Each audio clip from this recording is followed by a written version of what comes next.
please rise for our pledge of allegiance? Salute. Pledge.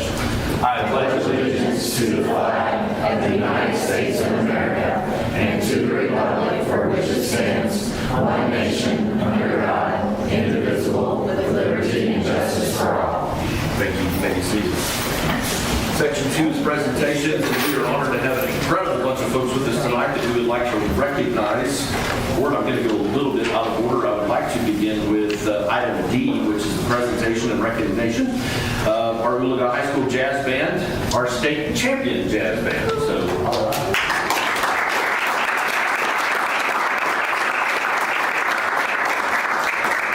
they're here, I promise. Come on in, guys. Okay, yeah. Now, there they are.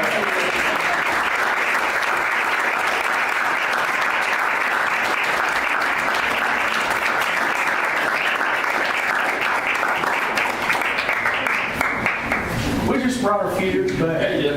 we got some representatives here, so. Hang that thing out.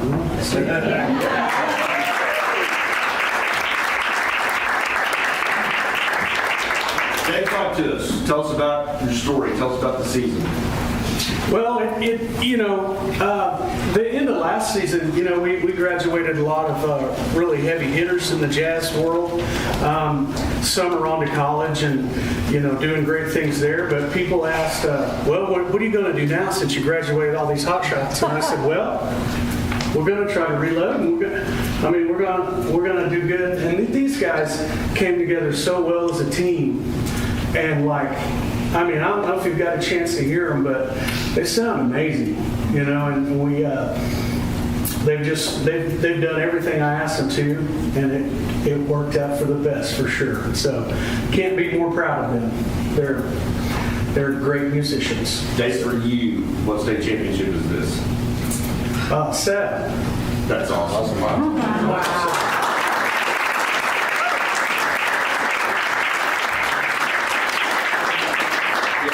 Can you, if we stand up behind it, Yeah, you grab a picture? Hillary, could you take that short one?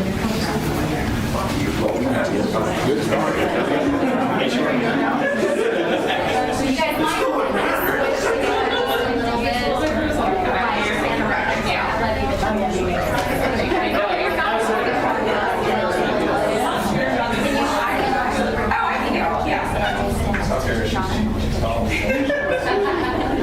All right, one. Right here.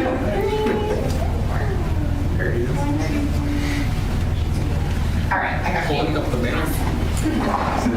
Thank you. I want to see the banner. Turn the banner in. Yeah, turn around, show 'em. I was hoping you guys would bring your instruments. Yes, sir.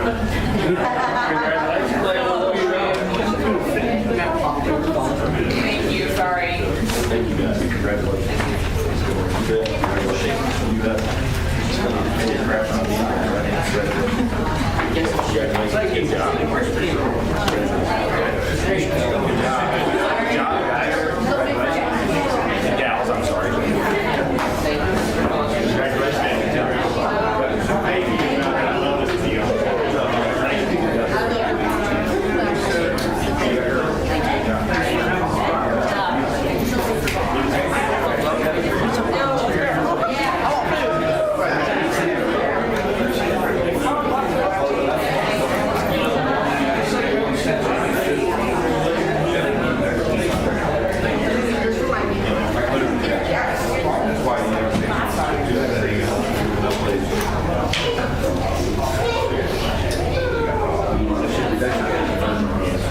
All right, board, I would like to take you to item E, presentation of our Oologah-Talala Schools Teacher of the Year. First, I want to recognize the Teacher of the Year Committee. These are the people that kind of work behind the scenes. They review the portfolios, help them write their portfolios, and they gather donations for gifts.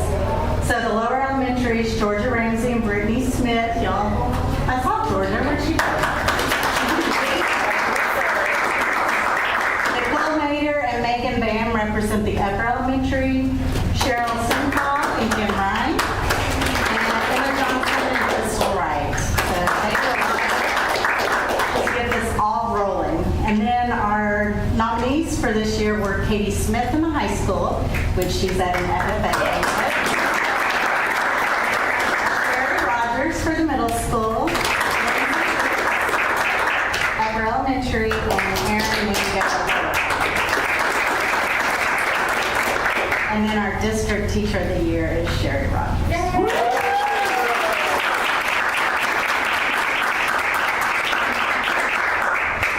Sherry. Let's take a picture of work. Feel like Sherry needs to do the speech.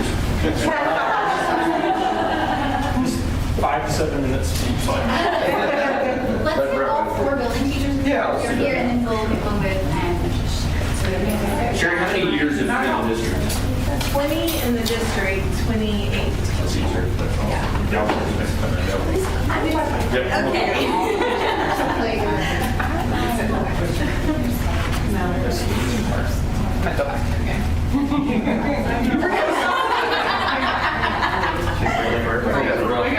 Roll at school. All right, 1, 2, 3, 4. Got it. Awesome. Sherry said you like to go over. Yep. We can Photoshop. Yeah. Okay, 1, 2, 3. 1, 2, 3. Got it. Awesome. Congratulations.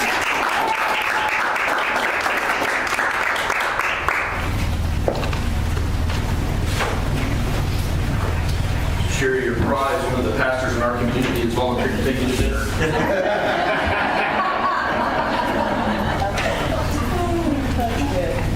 All right. Yeah. Yeah, you guys didn't present it to, if you feel like you need to leave. It only gets into numbers and policies from here on out. So thank you very much. Thanks, bye. I was going to say later, but I see who the real fans are. Yeah, they're. Oh, one left. Kevin, really? All right, item 3 is this month, and we've got 12 public schools. Gonna have Kevin talk. Oh, you want Kevin to talk? I was gonna do that. Just give me a second. Yeah, get comfortable because we have so many amazing things to highlight this month. I had to have help this month. Sarah had to help me put this together because so many incredible things have happened in the last, since we were here last time. You can't just our social media, you've seen it. So I'm going to say right now on record, if I have left anything out, please forgive me. We looked it over and looked it over and looked it over and tried to hit every single thing. But like I said, there was so many things. It was incredible. You'll have to go back to the beginning. If the over and under of this is going to play. It's slippery and it doesn't play. Yeah, but it's my fault if it doesn't play. Hey, Mr. Ho, do you want to real quick talk about graduation at this point? Yeah, love graduation. Want to echo Jazz Band, how great that is. Obviously, if you've been around, you know we've been state champs 2 of the last 3 years, and last year we were runner-up. Phenomenal. Kids are super talented. And Dave Smith, he's a dude when it comes to Jazz Band. Like in the state, he's a big, obviously 7 state titles. We're lucky to have him steering the ship. Graduation, so we have 1 new member. Same as always, we'll meet at 6:15 in weight room number 2. That's the one that's right there by the track. I'll have some water in the cooler. At 7 o'clock on the button, Mr. Matthews and the band will start playing, and we'll march out. Same as always, we'll be set up the same. We will have we'll have a former board member, Mr. Powell there, and he wants to give 1 diploma coverage for 1 special goalie who also won a state title last week. So we're going to allow him to do that. I think that's definitely worthwhile and should be a perk of y'all's job if that's something you want to do. So above that, it'll be same as always. We hope it'll be hour 15. Weather right now looks great. We're excited about that. Should be a fun time. They did the senior walk today. It's a lot of fun as always. And there's something every night this week, every day. But it's a fun week. It's a fun time to be in the building. So I'm excited for graduation. Graduation kind of pumps me up. Any questions about graduation? It should be like 70 degrees and sunny and perfect weather. So should be good. Unfortunately, we had really good weather last year. Yeah. I got a little rainy out. Yeah, last year during one of the speeches it rained. Yeah, we've had some Mustang magic, so to speak. We've had chairs blown over and had to reset up, but should be perfect. Awesome. Okay, thank you. Yeah.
anything out of your building? I don't know total. I know Mackenzie Coogian had 3 state titles last year. Yeah, so I was going to point her out that. I don't know that the state keeps records like that. That's a pretty big week. And there were lots just like her, lots of state runners up. So that's some homework I got to do this summer to add. That must take magic that you hear at every game out of the park. And then Reagan and Ross. Yeah. That's a big deal in a while to have a chapter that has. It's no other chapter in the state of Oklahoma can say that. We've had 2 state winners in the State Star is the #1 overall. So we've had 2 this year and 2 years ago. Thomas Bay Custer done it in the 90s. That's the only other FFA chapter that's done it in history. In 98 years. Pretty crazy. Yeah, Over $30,000 a piece. 30,000, I think it's $30,087 a piece. So, and that can be used anywhere. That's not one of them Oklahoma or anything. That money just can be used whenever they need it. So Sometimes we talk about the good old days, and I feel like we're living in some of the good old days. I mean, don't take for granted that I lost count how many state champions popped up on my screen while that was going. So, well, what's nice is the band, all these different ones. I think what's cool is, you go to that soccer match or you go to the band contest, and when the other schools that are there say, "Oh no, Oologah-'s here," that's the cool thing. I mean, and once you get that ball rolling, win a lot of it in your head. Yeah. And I know you guys got lots to do, but Friday was amazing for our community. From the time the kids loaded on the bus, we had an amazing bus. The entire town was on the highway. We had probably 2-to-1 fans, and it's 2.5 hour drive. They had an hour drive. We had a spirit bus that was full. I normally have to beg teachers to get on the spirit bus. I had volunteers. Like, I could have turned them away. It was just an amazing. It's everything you want in a small town before we even win the game, right? And it was just an amazing day. I want to brag on our whole community. Everyone in town was out. Everyone had their signs changed to go Mustangs. It was what you want in a small town and what people think of when they think of Oologah. So it was really cool. good work, team. Thank you, guys. David, anything else on that? Okay, Kevin, you got everything squared away on graduation? Okay, you just need us at 7:12? We say 6:15. As long as they're about 6:30, we'll be good. We will start promptly at 7. All right. Item 4 is to recognize and hear from visitors. We have any? Okay. Item 5 would be presentation of the Oologah-Talala Public Schools new teacher induction program by Sarah.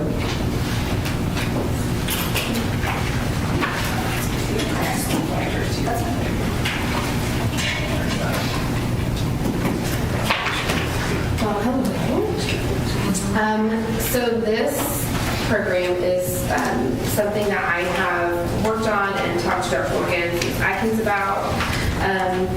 It's for our novice teachers to the district. So for their first year to our district, any teacher that comes to us will have lots of support and ways to build relationships in their buildings to make sure that they have everything that they need and that they're successful in their first year, but that they come back for a second, third, fourth, fifth, and on and on and on. So I started by looking around the state. There were a few different schools that have a very, very similar program.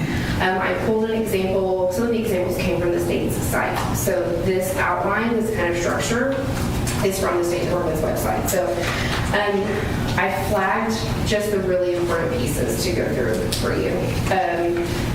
And tonight I'm just sharing it with you so I can get your feedback. I've shared it with the principals. I've shared it with some of our current new teachers who are first year, second year teachers to get their feedback as well. And then next year it'll be on the agenda for approval, or next month, not next year. So if you can go to the first flag, it shares with you the goals of the program. It's really to provide a mentoring relationship with an established OTPS teacher, with an instructional coach, and then the director of teaching and learning is a part of that relationship as well. Obviously the principal is there too. It helps provide a support system for them, instructionally and classroom management, and all of the ways it provides that support for them. Really it takes a team approach and just layers in all kinds of support for them. So that kind of outlines the goals for the program. And then if you flip right afterwards, It's going to show you the roles and responsibilities of each member in the program, from the new teacher, a mentor that is paired with them, the principal's responsibilities in the program, the instructional coach, everyone who is a part of it. It's really detailed and outlined what the roles and responsibilities are. You can see the mentor teachers. This is something I got feedback on actually from one of our new teachers. He noticed that the mentor teachers have listed 2 or more years experience, but our our teachers coming into this program will be 2 or less years. And so he was like, that's kind of doesn't add up, right? So that I changed that. So that's 4 years. Mentors have to have been teaching for 4 years, not necessarily at Oologah for 4 years, but having 4 years of teaching experience to make sure they have all the experience necessary to help those new teachers. First year teacher roles, they're going to be a part of instructional coaching. So they'll go through the impact cycle, which is Jim Knight's structure of instructional coaching, which is what we're going to use. So they'll go through that with an instructional coach, which will be me. And then principals as well are part of that relationship, that partnership. So making sure they're checking in with the new teacher and everybody's on the same page, making sure they have everything that they need. If you go to that second flag, it will take you to kind of the process of the program. So it's for each new teacher, their first year to our district, if they have less than 3 years of teaching experience, is what I'm proposing. It establishes them with a mentor teacher, as well as an instructional coach for their first year. And so it just kind of outlines what will be happening. Mentors will meet with them twice a month to make sure that they, again, have everything that they need. Sometimes it's difficult as a first-year teacher or someone who's very novice in teaching to ask for help and to ask for the things that they need. That can be intimidating. So the mentor is there to have those scheduled times to meet with them and making sure that they have all the information that they need.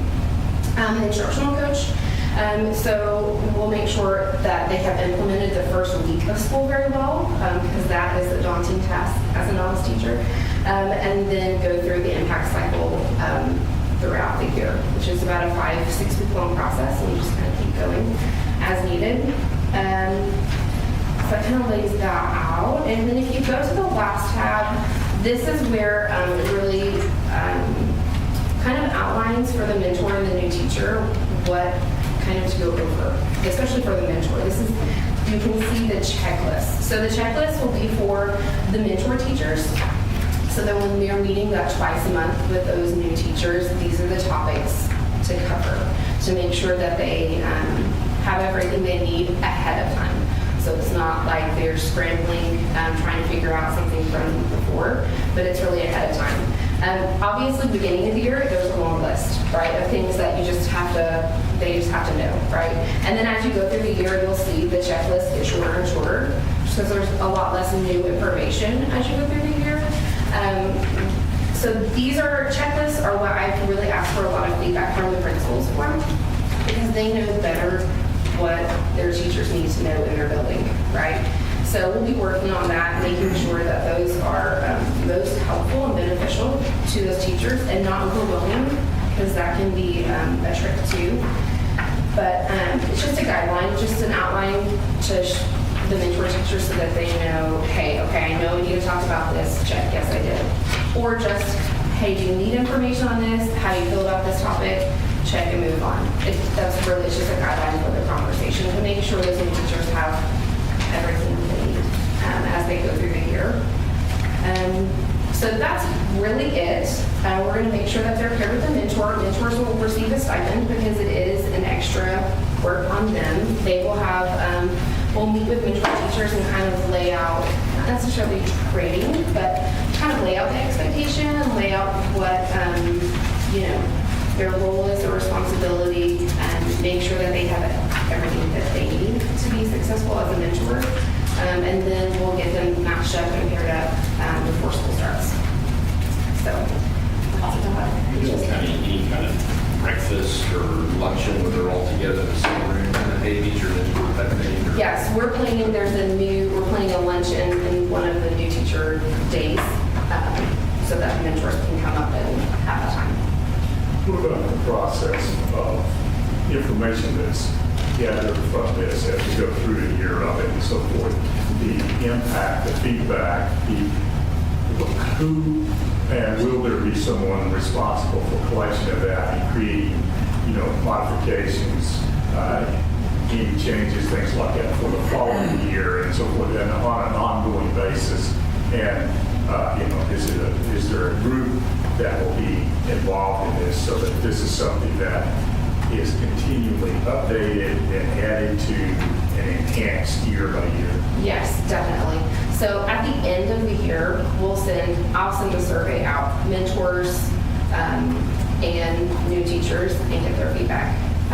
Because you're right, sometimes you do things and then you need to modify them, right? We need to update them and change them. They didn't work the way we had planned, that kind of thing.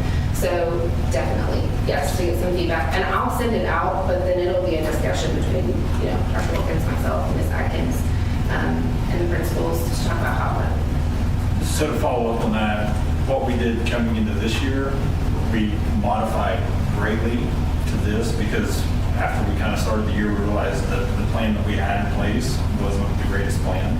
And so kind of from the feedback from the teachers, this is kind of where we ended up with this.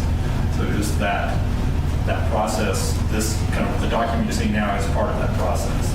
But we kind of didn't really do a great start last year. Let's do different. So this is kind of this is the first, the second iteration of that program. We know each year things can be altered by different things that the legislature brings into events and stuff like this. So that you've got to be flexible enough to enhance for today's need.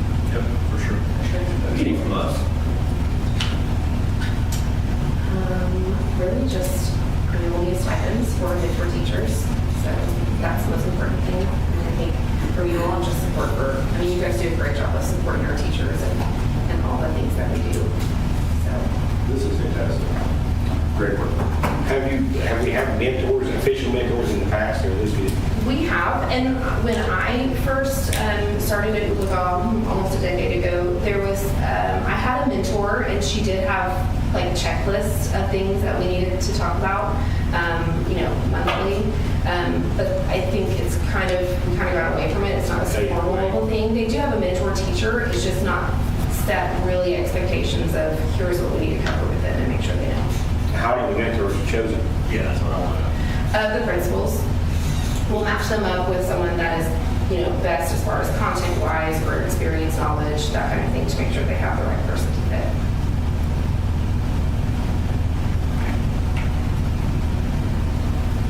Any other questions? The instructional coach or team, however you put it, is that person fade away after the beginning of the year, so to speak, or?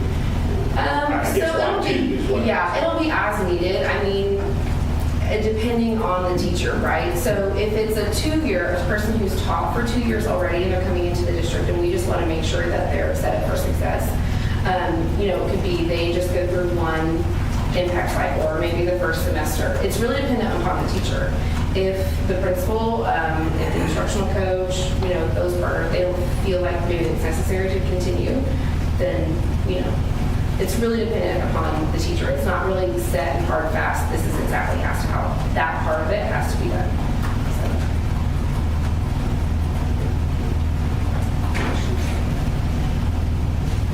It's good. Thank you. Thank you, Sarah. Item C would be our treasurer's report. Okay, so I'm working with Mr. Hoffeld a little bit on how we present information to you guys, kind of the distinction between his role and my role. And so kind of as we, over the next several months, I anticipate kind of the way that our financial information is presented will evolve. But he and I have spent a lot of time just working through the information we have, the information that gets presented, what's important, legally, what needs to get presented, etc. So if you look in your packets there, right after the agenda, you got the cash balances sheet, which is pretty good information. If we turn that over and look at the RCB Bank accounts, I'll kind of run through just the kind of the basics, kind of where we are in our accounts. You can see. I'm going to look at that. the third page back. Fourth page. Looks like it's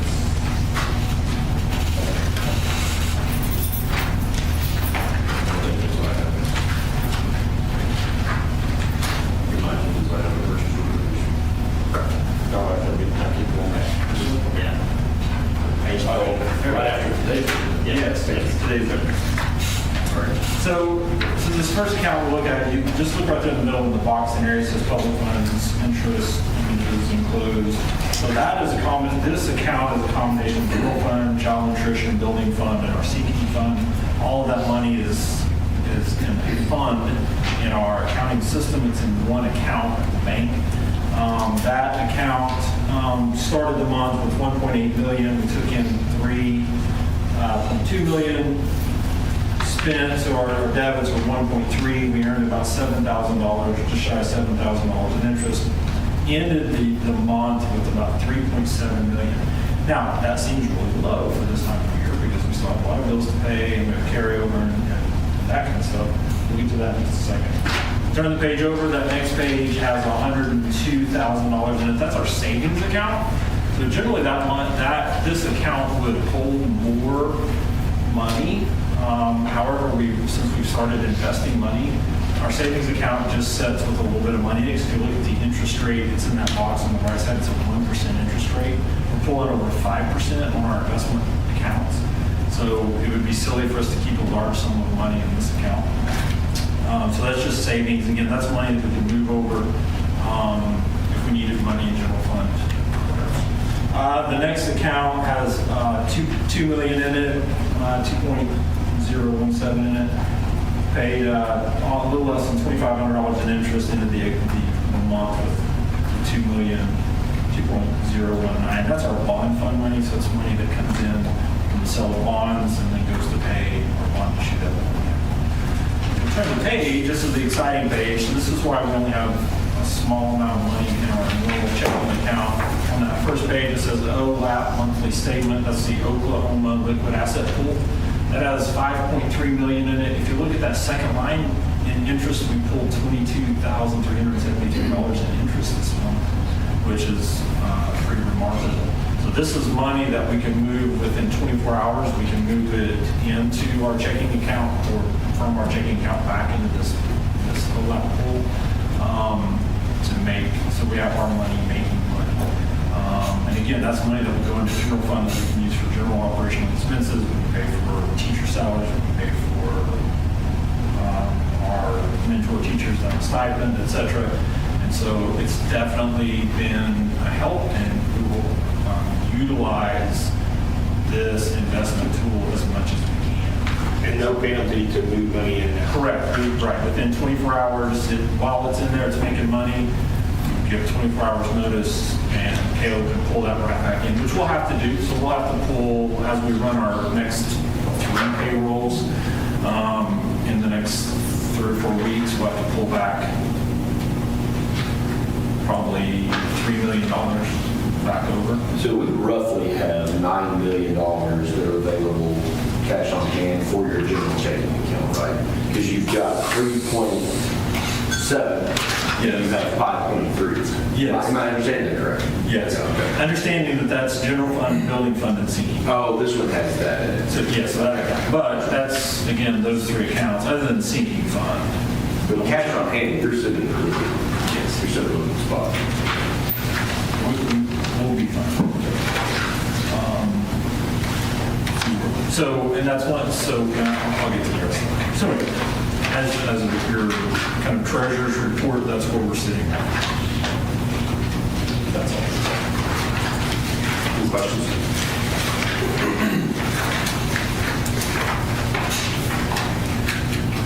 All right. Let's go to item G, the Assistant Superintendent's Report, Professional Development and Other Programs and Teaching Learning. So I have a couple things to share with you tonight. One thing I'm going to pass around is the very rough draft of our back-to-school professional development schedule for August. And then the other thing is a copy of our ELA curriculum committee for the fall that I wanted you to be able to see. So we'll start with professional development, and we have have started and I have shared this with our principals, Mr. Dixon, with Mr. Cluck, all the people who have professional development to plan. That's this one, it looks like a little calendar. One of the effects of the change to our school calendar, trying to honor the request of our teachers to have more time for embedded professional development and collaboration during the year, is we have fewer days at the beginning of the year. So whereas before school started this year, we had 4 days of professional development, we have 2 going into this coming school year because we moved some of those into the school year so they would have more collaboration time with each other. So keeping that in mind, and also keeping in mind 2 other requests that have come straight from teachers, which the number one being we need time to work in our classrooms before the school year starts, trying to honor that, and also trying to honor the request for more individualized professional development, not just a one-size-fits-all, here's what all 200 of us are all getting. Has been a little bit of a challenge, but we've, I think, done it. We're working on it. You can kind of look and see, we have one day at the very beginning when the only people who are on campus for training are our special education teachers and paraprofessionals who are required to have CPR and CPI, which is crisis prevention training. So those teachers are coming one day. We have 2 days of training with new teachers only. And this will be where we'll hit a lot of things that the teachers who've been here for a while already have had, right? But we'll be doing a tour of the district. They'll be getting time with their principal, just talking about what's going on at their site. They'll be getting time with our IT department, making sure that they can log into their email, that their Wingage access is working. And that's when they'll be doing the teacher and mentor teacher luncheon that OCTA is going to sponsor for us, so that the teachers have a time with their mentor teachers and all of them together to learn a little bit about the program that Ms. Noble has created, and just also to put some faces with, here is kind of maybe my cohort of brand new teachers who are new to the district, so we'll be doing that. Also trying to give them time to work in their classrooms because school is starting. In the middle of those days, we also will have bus driver physicals going on, bus driver training going on, coaches and sponsors training going on, so that's for a couple of days. And then we have 2 days that we have almost all of our employees on campus every day. We'll have our normal back to school breakfast, and we'll have our welcome back. Mr. Kellogg will be coming to present to our teachers. They really enjoyed that. We've got some lunches, and then they'll have time to work in their classrooms, time to meet with their principal, and then every site is only going to have 1 2-hour professional development on the second day. The rest of that time, they will have to work in their classrooms, so we'll kind of be trading off. Our 2 elementary schools had, we talked about this a little bit, our 2 elementary schools had asked for training regarding child development. They wanted some training about developmental stages of the children the age that are in their buildings. So Dr. Sorrells, who runs a child development specialist center in Tulsa, is coming to do a lower elementary specific early childhood child development seminar for the lower elementary. She's going to do one focused more on a little bit of that later childhood, early adolescence, which is 5th grade, which the upper elementary will be getting. Our middle school has asked for training specific to teenagers and dealing with some of the challenges that can come with preteens and teenagers. We have found a couple of things, and Dixon's been looking for a couple of things, haven't necessarily nailed out exactly who's going to present that yet, but we'll find something for them. And Mr. Hogue has asked for training for the high school teachers specific to student engagement, keeping students involved in their own learning, specifically graphic organizers, hands-on learning activities for older teenagers, which can also be somewhat of a challenge. So we're finding that for him as well. So on that second day, they'll kind of be trading off. We'll have breakfast for them. They'll have their short professional development tailored to what they asked for, and the rest of the time, they'll have time to work in their classrooms. For a lot of reasons, we also know that we have a lot of teachers going to a new classroom this year, transitioning to a new position within the district this year, so I want to make sure that they have some time to prepare for that. So that's what the very rough draft version of back to school looks like for us. It will be fast and furious, but I think it will be good, and I think as busy as those 2 days will be, it will pay off down the road when our teachers have more time to collaborate with each other, which in my opinion is the best professional development that we can get. So we have excellent teachers who can just learn from each other. So that's kind of the back to school schedule. They also will have, of course, their OPSRC state mandated training that they have to do, all of the things that they're required to do every year, FERPA, child abuse, bloodborne pathogens, Title IX, all of those things.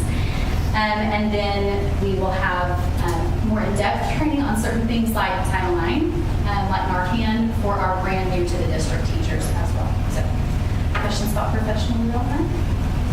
I'm sure this will evolve as we go through the summer. I feel no doubt that it will evolve. But that's the plan for right now. We are going to send this out to teachers tomorrow with a little bit of a, if you're not ready to think about next year, delete this. Delete it. We'll send it again as we get closer to the end of the year. I think also, just to mention on that welcome back day, Mr. Keller will give a brief welcome. But if any of you guys want to attend, you're more than welcome to attend. We can introduce you so you guys can get to see all the teachers, talk to teachers, that kind of stuff. So I don't want you guys to think you can't come to that. So we have a brand talk because he's entertaining on most days. But yeah, you guys are more than welcome to attend. I'd love to have a conversation about what is something we could do in that season as it were to say, thank you guys. Because community does a good job. Yeah. I mean, I don't know if we still give all the stuff away, but that's great. But I think it's important that those teachers on the first day back to school know that this room is really good. So I just think that's a future conversation for us to have. I agree. Yeah, I love it.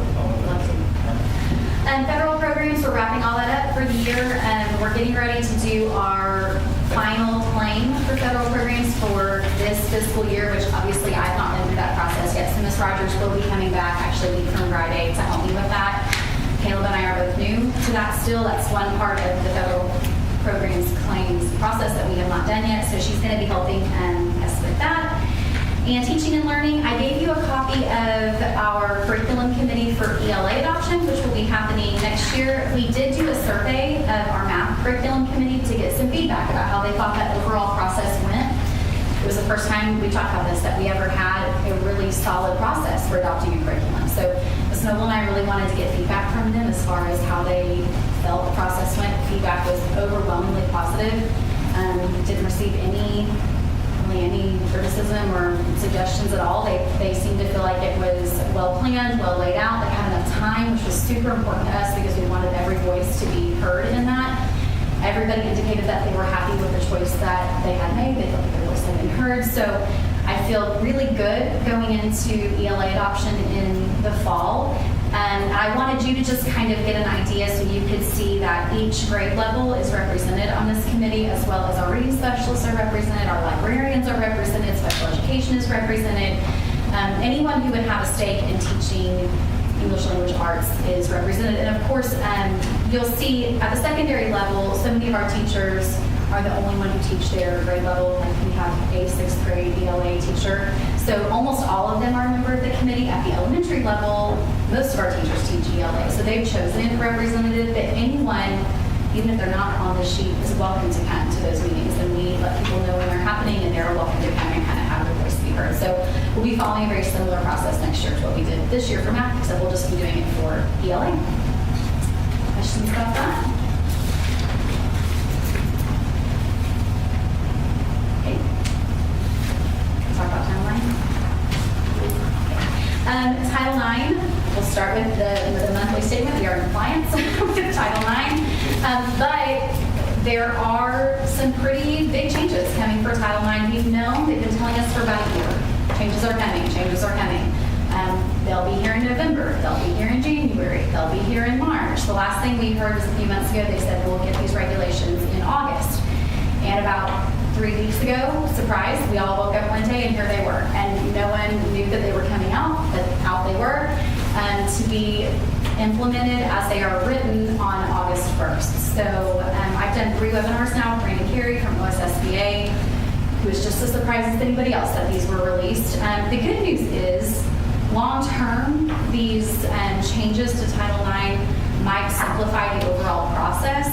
It makes the process for investigating, decision-making, communicating with the parties much more simple than it has been. It expedites the process, whereas the process we have right now, there are certain steps like I give you documentation, you have 10 days to respond, you give it back to me, I have to wait 10 days, and it just drags the process out forever. That goes away if these regulations are truly put into place. There will be some changes for us. There's quite a few changes regarding students who are pregnant.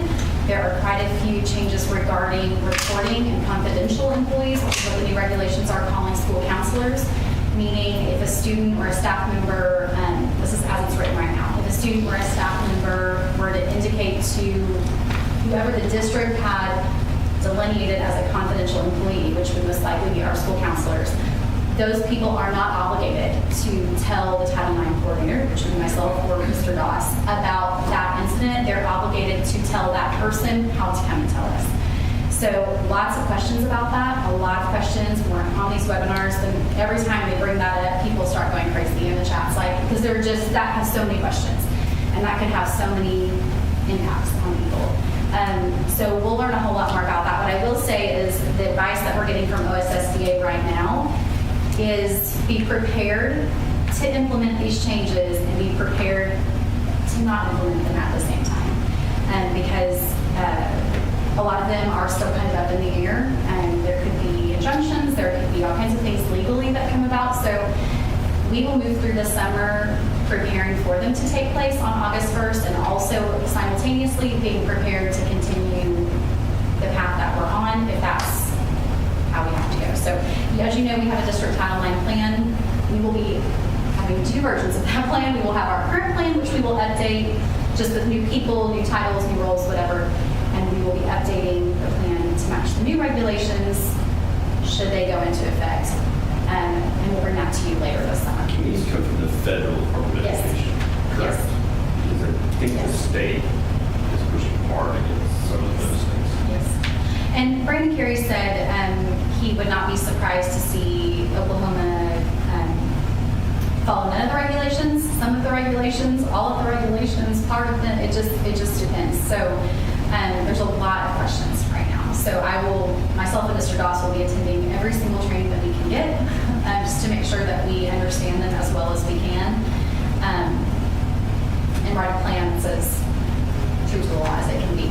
So we're to reconvene the Title IX committee at some point? Yes, we will be. Yeah. We typically would do that before the end of the year, but I made the decision about a week ago to not do that quite yet, because there are so many questions and not very many answers right now. So it's very stressful, honestly, if you let your mind kind of go down that path. So I'd like to get a few more answers before we get to work on So it. of course, it's the new political battleground.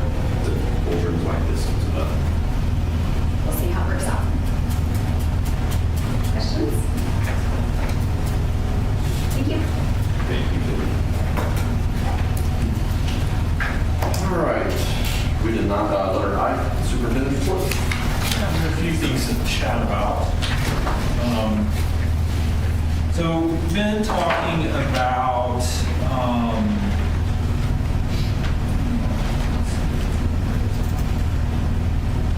with our admin team about cell phones in the classroom. It's been kind of a hot topic, obviously, for a while, 20 years maybe.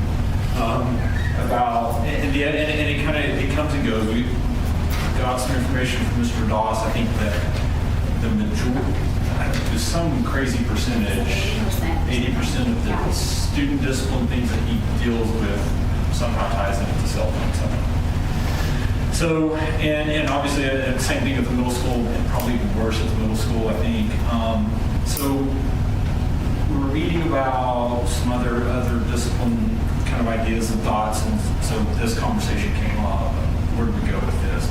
And so the admin team at the middle school, high school met, kind of worked through what we felt like this should look like. And kind of this is what we've come up with. And Stacey, do you want to talk about, I think middle school probably has the biggest change. Yeah, so, initially when I came, we didn't have Chromebooks, and so we had like hardback dictionaries and things like that. So we allowed cell phones in the classroom because students were able to look up things, look up answers. And it's kind of transitioned into just a big monster that discipline, constant discipline. Students really not being emotionally ready to be able to have those conversations. Great kids, we have great kids, but they're just not emotionally ready, developmentally ready to really handle some of those things. So we've had teachers, for the most part, say, let's not have them in the classroom, put them away. They're seen, there could be a consequence. And we're doing really pretty good in that area, but we're finding that before school, at lunch, during the transition times, you know, I can be on duty, I'm on duty in the cafeteria every day, and I'm seeing somebody taking a picture or video, and I'm constantly saying, did you ask permission? Take that away, delete that. And it's just a constant conversation. And so we've had a lot of discipline come up from that. Inappropriate videoing in the restroom, even though we have no videoing in the restroom, we have those issues coming up. So we just really want to kind of go back to, let's not have them in the classroom, let's not have them in the school. I love the idea of being able to bring it to the school because I had 3 kids going through when you have them in athletics or different kinds of activities. You know, it's good that parents can communicate that way. But I'd like to not have it in the classroom, not have it in the hallway, not have it in the cafeteria or the gym, outside.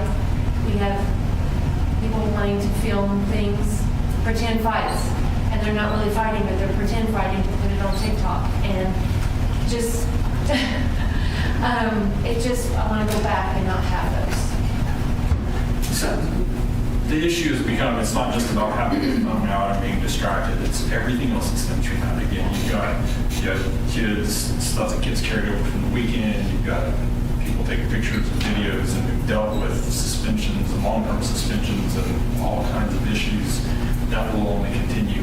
So we're working to make sure that kind of going back to make sure that all of our lockers are going to be equipped with lockable locks, so that way the kids can, if they bring them in the bag, lock their bag up in their locker, they can, and at the end of the day, they can have their phone. It is different at the high school. When we had the conversation with the high school admin, they had the conversation with their teachers. In fact, we had talked to some teachers when we were kind of first talking about this. The teachers even wanted to go ahead and allow those students to have their phones at lunchtime, and I think maybe during passing periods, breakfast, lunch, and passing periods. We found that although there are issues that our high school kids they have a better understanding of the ramifications of what can be done. And the teachers do use that as a communication device of, hey, come by and, so-and-so come by and, retake that test or pick up your whatever. And so it's a useful tool, but they need some kind of tighter, better boundaries, I think, with that. And so just kind of bringing this to you guys, now lower and upper, you guys is there any changes? No. So there's nothing, no devices at the lower, upper, same thing, right? Yes. Keep it in your locker. Yeah, keep it in your locker, keep it in your backpack. Yeah. So there's really no change, I think, to what they're doing. So it is a bit of a change for you guys. And so my conversation with the admin and with the teachers was, I'm not the one that's going to put the rules together because the teachers are going to be the one that enforces it or that kind of makes it happen. And your admin and team or your building principal will be the ones that have to enforce that. So I'm bringing this to you guys because you guys will be the one that if parents do get upset, obviously it's going to eventually make itself to you guys. So obviously we want your input, your take. Obviously we won't vote on this tonight. It's a presentation item, discussion item. But we'd like to bring it back in June so that way they can get it in their handbooks if everybody's agreeable to something like this. So I think it's great. I'm all for it. I think it should be through high school too, but I understand they want to talk to them because I've seen videos, I've seen TikTok, I've seen all that. It's not needed in our schools. I feel like it should be learning and stuff like that instead of playing videos and showing their friends all kinds of stuff. And they do video of the bathrooms and stuff like that. I mean, we were on one this year too, so I highly support whatever you principals want to do. Well, I think one of the things just to be aware of is that nationally there is some pushback from schools who have tried to prevent any of the devices on campus and things like that. And the contention is security reasons. And it's not the security of the necessarily within the school itself as such, but from outside entities that is, and of course, these are more in larger districts in large cities throughout and so forth like that. But the contention that is there is that there is, in the event that with their in a classroom and there's only one adult in there with them and something happens to that person and they get locked in and on and on and on and things. So that's what's being promoted nationally, what I see from just my information I get from National School Board Association and things like that and stuff. That's what they're up against. So you may find that that's a kickback from some of the areas anyway, from parents and things and stuff, having read some of that and seen that, that's an area. So how, just be prepared for that and how to counter that and to make that. And we had some of those discussions, I think, and we can have those, we can talk more about that. But yeah, we've had those discussions. Well, it's, but some of it was on, especially if they were on some type of a trip or something away from the campus itself. That's when it really factors in. And like I say, these were primarily the larger populated areas of the country that they really. I think that's interesting about a trip. That should probably be addressed. Or once you leave school property on a bus for 2 days, probably that might not hurt that's addressed. Yeah. What that policy would be. Yeah, we can put that. And what about on the buses? Going home each day? I know the bus driver that drives our route battles it every day with the middle school and high school kids on their bus. And I think there'd be a difference in that route and a difference in a 10-hour drive. Yeah, I think we have to start somewhere. Oh, yeah, I applaud what you're doing. Yeah, and I think we got to put our, we're not putting our foot in the water, we're jumping all the way in, because this will make the press and media, and I'm okay with that. I just, when you keep going back to, at some point, you got to pick. When 80+% of your discipline things, when they say, well, the cell phone, you're going to have to, I mean, it's just, I mean, things have made it to our level, the cell phones are involved. So We've had conversations, I think, more Sequoia have both kind of gone down this route. We've had conversations with them. They initially had a little bit of pushback, but then And so fortunately, we have the folks that we get here. Another thing to consider, and sorry, just throw this in there, is that one of the changes, another change in Title IX is the term jurisdiction for these upcoming regulations, whereas before, regulations we're under right now, we used to be able to say if it didn't happen on our property, with our property, we don't have jurisdiction. That no longer exists with new Title IX regulations. Anything that would be investigated under the Student Code of Conduct at all, which is pretty wide, and oftentimes those things start on a personal device. They make their way to school for a lot of reasons. Now the district would be considered as having jurisdiction if the regulations go in as they're written over those items. So students' personal devices, we could be held much more liable for actions taken with personal devices if it has an impact on the learning environment, not only under the Code of Conduct, but also under Title IX. So that's another thing to consider as well. So as a district, there may be a question for Don, what have we done in the past when the National Department of Education says this and the State Department of Education says that, and they're in direct conflict, because that's coming. What have we, has that ever happened in your tenure here, or has that happened in your experience? Because that's where we're headed. That seems to be the million-dollar question right now. Yeah. That no one knows the answer to. You both have money attached. Yes. Okay, you want your federal ball? right. So we will walk the line as narrowly as we can. We'll live Try to- in gray. Try to somehow Very ish. Or the way that local control. All right.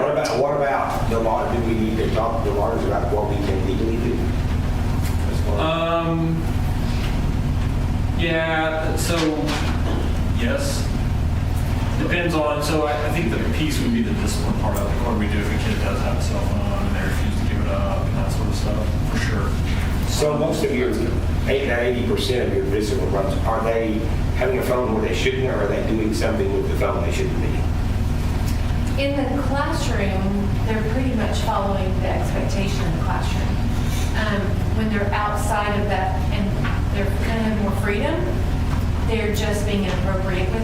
So most of it happens outside the Yes. classroom without supervision, so to Yes. speak. Which then directly carries over. Right, oh, I starts there. So something to think about, something to.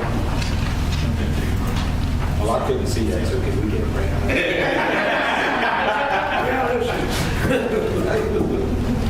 Not bad. I'll zoom, I'll try zoom. Trying to be all technical. Okay, so the next piece, AI in the classroom, artificial intelligence. This is just a guide put out by the state of Oklahoma. So this is, this is kind of one of those things, we're just on the beginning pieces of this. And so I'm just kind of bringing this to you guys' attention.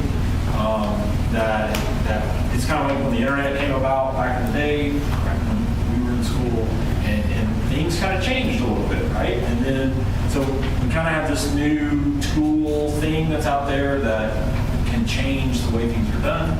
And so OSSBA has put out some policies, the state of Oklahoma has put out some just information, facts about it. So I was going to kind of do a quick, a couple of you guys have not seen ChatGPT. So via speech, this is a great place to go. But Sam, I don't mean to put you on the spot, but can you think of like an assignment that ChatGPT could be used for, like a simple, like write a 3-page paper about something? We just did one in government class called Explain the Differences of the 3 branches of government. Okay, so let's say my assignment is to explain the differences in the 3 branches of government. So if you'll say write an essay, it will write the essay. In an essay form, use citations? Yep. With citations. And you could even go so far as saying a 10th grade language or whatever. And so all of a sudden, now we have a paper that's written, I can zoom that up. We have a paper that's written about the 3 branches of government that this kid can copy and paste and print off. So see the little button that's the go down. See the little looks like recycle. Hit that, and it does it again with different words. Yeah. Boy, Brandon, is that how you did your service? Dang right. Tell me more about that. So seeing you got citations here, you have conclusion, you talk about branches. Now, so as on a positive note, right? You can take this as a starter. You can use this as a way to kind of get some thoughts and ideas going. So I'll use it every once in a while to like write something that I want to say, and then I'll kind of use the outline because it's pretty obvious for me. So I kind of write like a hillbilly from Locust Grove. But you know what I'm saying, just kind of as an outline. So it's helpful. It's a tool, but how do we harness that, and how do we make sure that our kids aren't? How do we make sure that they're learning and not just cheating?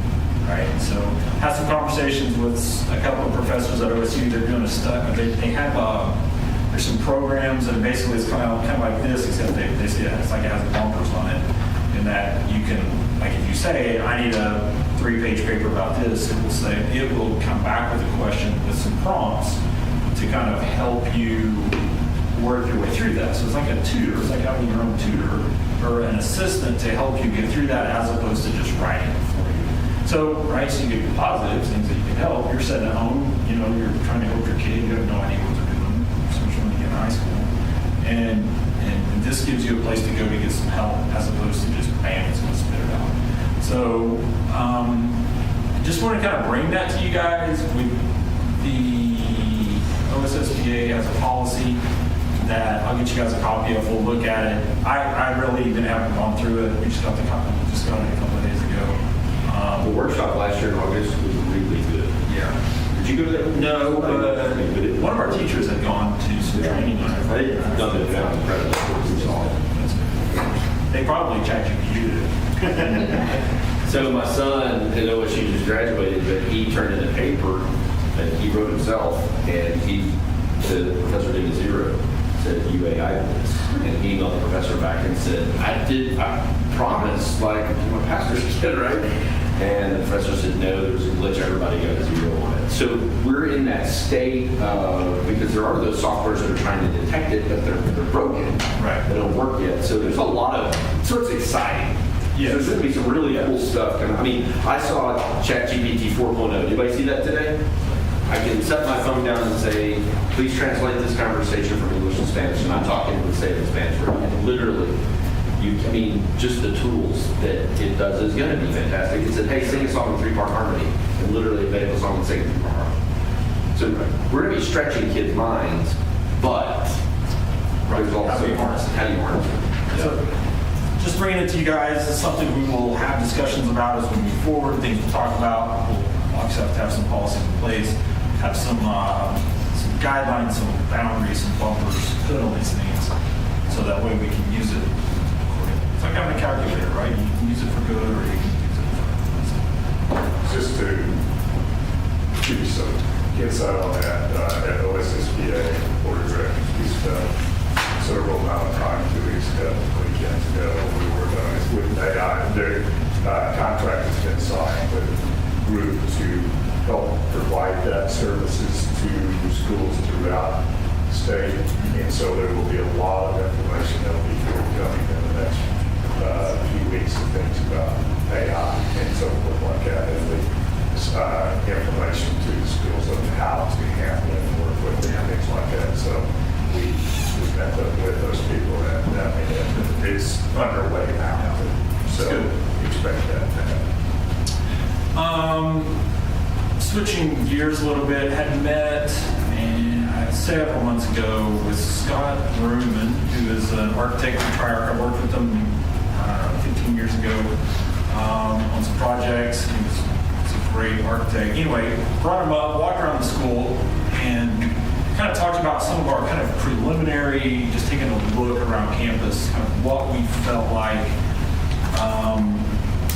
And I'm bringing this to you guys as this is the very beginnings of the bond issue that we'll hope to run in about we'll start the process of trying to run in about a year. I think we can run the vote in fall of 25, I think is what we figured out. So we still have some time, but that next year is going to go by pretty quick. I want to kind of just start the conversation of where do we go. Obviously, we'll get some people together, we'll get some committees together and look over everything that we have. But I walked around with him. I just kind of wanted to, again, start the conversation of where do we look at improving the district in a year and a half from now that will sustain us for the next 10 years after that. So this is just, again, it's super preliminary. This is just me and him walking around campus and him taking pictures and just talking about stuff. A couple of things we talked about was at the high school, the entrance design, that whole entrance area, it's outdated. And I have some ideas on that. I would love to have the auditorium and the gyms kind of a separate entrance than the rest of the school because the auditorium is used by so many different groups, as is the gym, and it would be nice to keep them away and then just to update that whole area. The auditorium it's a beautiful room. It's very functional. It's moderately functional as it is, but the technology in there is very dated and needs to be updated immensely. I think we could, and then just maybe doing some basic, whatever, but one of the big pieces is just the lighting and the sound system and that stuff in there. And plus that loading dock area that's back there, I don't know if you guys have ever been back there, whenever it rains really hard, like today it may have even, like we've had it several times where it will flood in onto the stage. And so doing some work back there to make sure that doesn't happen. There's a picture of it right there. And then the gymnasium, kind of looking at redoing some of the seating in the gymnasium to make that more functional, to get these seats up off the floor and just to update the seating in there, and then any other updates that we feel like we need to be done in that room. Next piece would be the media center in the high school, kind of that whole area, the commons area, the library media, where the counselors' rooms are, that whole area, looking at how can we redo that to make that more kind of visually pleasing and more functional for where we are now as a society and as a district. Our elementary gym, or the cafeteria, it's in pretty good shape. I think we need some new equipment back there, maybe a little bit of redesign. Looking at that. And then expanding a little bit into that swim shelter up there, maybe, if that's where we need to go. The athletic facility, we had gone, the big athletic building, we've had about 100 conversations about how we can make this better, and that's something that we'll just, Rich saw smoke coming out of it one day and got really excited. Our maintenance guys put it out, so anyway. Wait 30 minutes and then call fire. Running the wrong direction, fellas. So at the middle school, we've talked about, I don't know where we'll go with this. We're of course, we're putting a library in the middle school, which is exciting. If it works really well in the classroom that it's in, we may leave it there. The other option is to try to move that into that commons area there at the middle school and to create kind of a little fishbowl media center there in the middle. And do that. Again, that's just an idea. And then traffic congestion mitigation. So one of the things that Scott does is they do that. They look at traffic around buildings and facilities, and they look at how to improve that.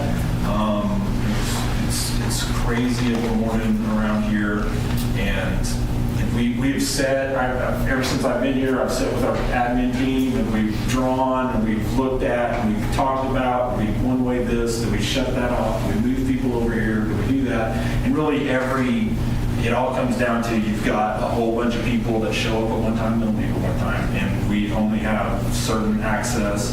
And so unless we make a change, right, so that maybe we add in another driveway, or maybe the lower elementary has its own loop or whatever, that's something that they could sit down and they could do all the math stuff on it and figure out what to do.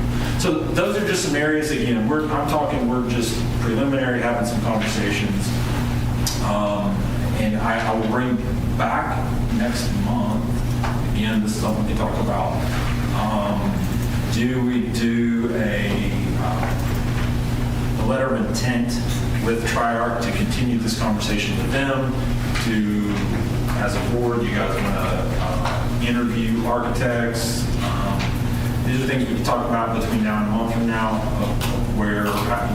how do we start this process and get it really. Did you do a project with him? I did. Did you? I did, yes. He's very creative. I've interviewed Scott, but his stuff is very creative, which is good. He can make a lot out of it.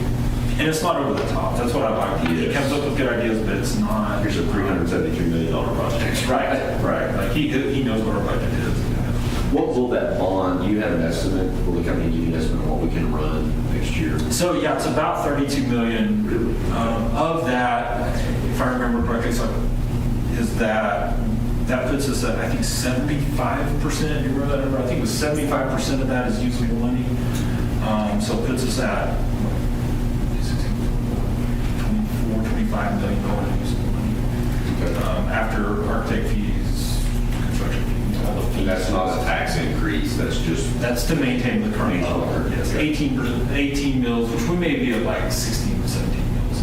And our last bond issue that we sold was at that higher number, which I think But we've actually paying gone off back early. to. Yeah, so we've gone back. I think we've gone back to that millage rate. Yes, we're paying off early. Because we did increase the millage rate. How often is it every year that they adjust that? Because I'm saying the property values have gone up that much. They ain't going down. Right. There may be more capacity there too, if I understand that correctly. Correct. Yeah, so 2 years from now, maybe. But that was kind of what they said to explain it. So, are you needing guidance from us? Do we want to interview architects, or do we want to trust you? I'm just presenting this to you. We can have a conversation, or I can bring this back up next month. I'm just throwing it out there so you guys have it, and you can think about it and ask questions, and then we can go from there. You guys have any questions?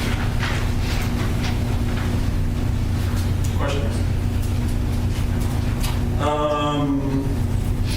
Child nutrition audit, this is a little better. So we had a child nutrition audit back several months ago. They were here for several weeks, if I remember correctly.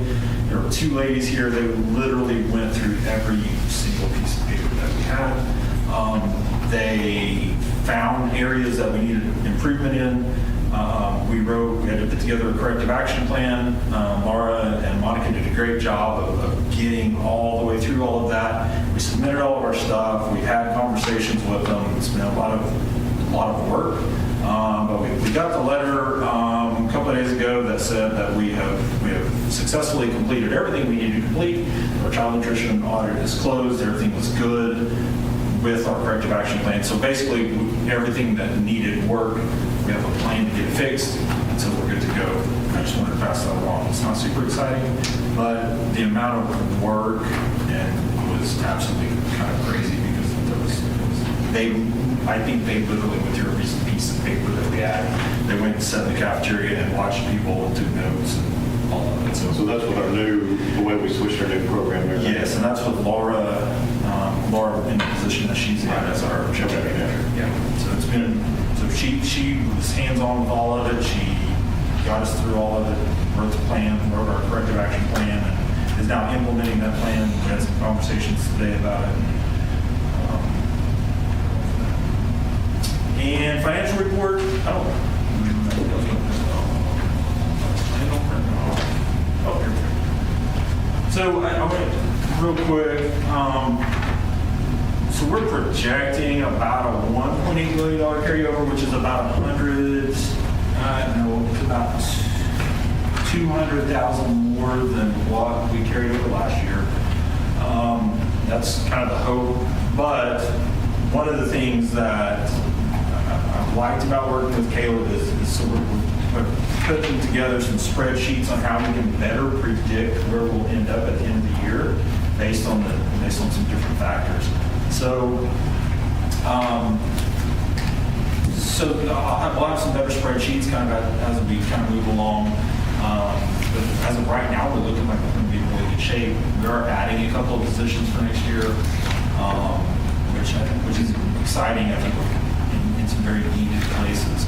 So we will. I'll keep you updated. I'll get you guys some copies of this as we get it more solidified, so we can better tell you what's actually happening financially. So, that's all I got. What are the chances, will we approve the student handbook in July? I think so. We were late on that last year. So I have a list on my whiteboard in there of all of the things that we need to approve. And so the plan will be to have all of those together in July. And how much is Pretty involved in those Title IX conversations? Does he stay, or does he more deal with the other side of school legality stuff? For John? Yeah. I mean, he's our Title IX expert. Our conversations with him, as far as like with what Kendra's doing right now, is just basically just training. And the thing is what she was nicely not saying is that the state of Oklahoma will probably end up suing the federal government, which will put an injunction on all of this. And so, which puts us in that spot of we're in between state and federal. And so really at this point, John, I mean, we could call him and ask him and he would answer. The reason I say that is we talked about several things between cell phone policy, Title IX, those feel big to me. And I know you guys are carrying that weight, our principals are carrying that weight. And I'm saying, is it worth the board engaging John? But I know that Dust needs to kind of settle on Title IX stuff too. But I think helping those decisions would be great. So the guy that we lean into, and then we have a great relationship with OSSBA, that they're probably drinking water out of a fire hydrant. That's all. Yeah, I think it's too early. At this point, they don't, there's just, like, we've got the basic information, but there's nothing that's solidified, right? So anything that he says is going to be speculation. Sure. And so there's really no reason to make that engagement. Really, Kendra and Doss are just trying to get in all the information, so that way, wherever it goes, we're prepared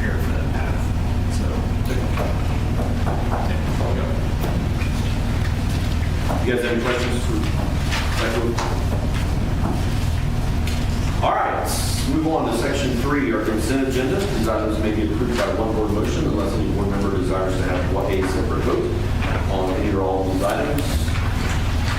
Including in that consent agenda, item A, discussion and consideration for approval of the following Board of Education minutes.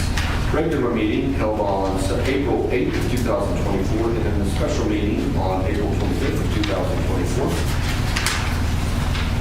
Item B is discussion and consideration for approval of the following warrants and encumbrances. General fund encumbrances 379 and 410. General funds warrants 2852 through 3250. Building fund encumbrances 98 to 102. Building fund warrants 509 through 565. Sinking fund encumbrances 2. Building bond fund warrants, there's none. Item C, discussion and consideration for approval of financial reports, including general fund, building bond funds, and activity funds. Item D, discussion and consideration for approval of activity fund transfers 69,288 through 80. Okay. Item E is discussion and consideration for approval of the following fundraiser requests: school year 2023 to 2024. Number 195, girls wrestling, youth girls wrestling camp, and then school year for 2024 to 2025. Number 1 through 189. Item F, discussion and consideration for the approval of the following out-of-state or overnight field trip requests: Oologah High School volleyball to team camp in Pittsburgh, Kansas, July 8th and 9th, 2024. Oologah High School volleyball to volleyball tournament at North Rock Creek High School, September 19th through 21st of 2024. Oologah High School FFA to APHA World Horse Judging at Fort Worth, Texas, June 21st through 23rd of 2024. Oologah High School FFA to Hinton Welding Contest at Hinton High School, April 18th, 19th, 2024. Item G, discussion and consideration for approval of the following activity subaccount. Johnson O'Malley, J.O. number 926. Is there any item that the board member would like to vote on separately? I'd like to point out on the fundraiser request, school year 24-25, 1-189. I had Leslie go back and anything that had to deal with selling food to make sure that it was in compliance with child nutrition regulations, not being able to sell it during lunchtime, food, nutritional value, anything that they have that they're selling. You can do like special event stuff like once a month or something like that, just to make sure that it's not, we're not selling donuts through lunchtime every day. So anyway, so she went through and made notes on anything that had to do with food to make sure that they were in compliance. Why are they highlighted? Does that mean anything? The different colors? Yes. I have no idea, I'll be honest with you. It looks like spring, fall, all year. So it would be when it's being done. The white is all year, the brighter yellow is spring. That's my guess anyway.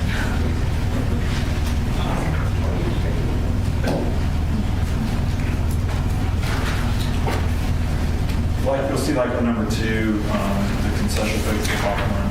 She put in there 1 day each month, pass out the end of the day.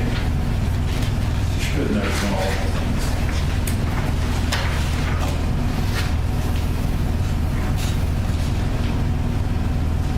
Number 33 vending machines are available.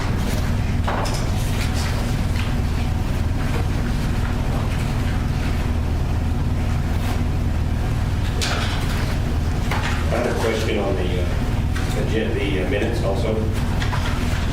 The roll call at the very beginning. Robert Powell was not, I'm assuming these go in his official minutes, correct? He should not have been with it at that time, should he? At the last meeting. It counted him as one, but he shouldn't.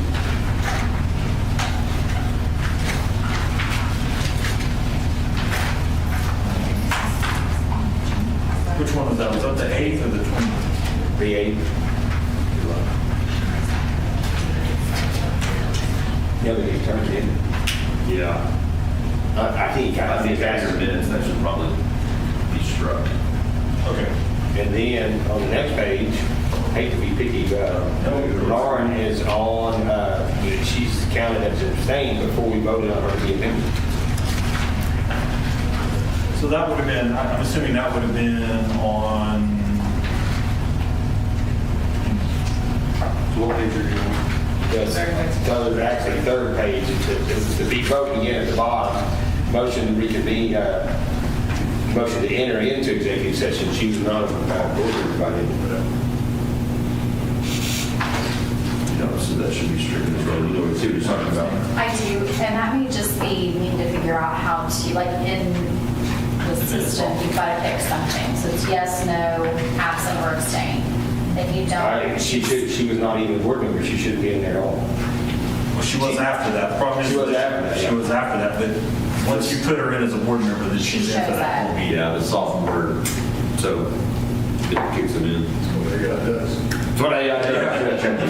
But we can find out about that. If there's a way to change that. Might be worth just making an Well, this is the vote for you to get in there. You want to see how come she's No, not but in the there? two below it, I'm not in. So like, I'm staying without conflict. And the next one, I'm not in it. The next one, I'm not in it.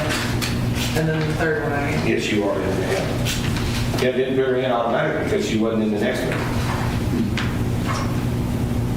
And she shouldn't be in the next one because that's when we just put her in there. She actually should be in the next, whoever carries over the next page, you are in that one.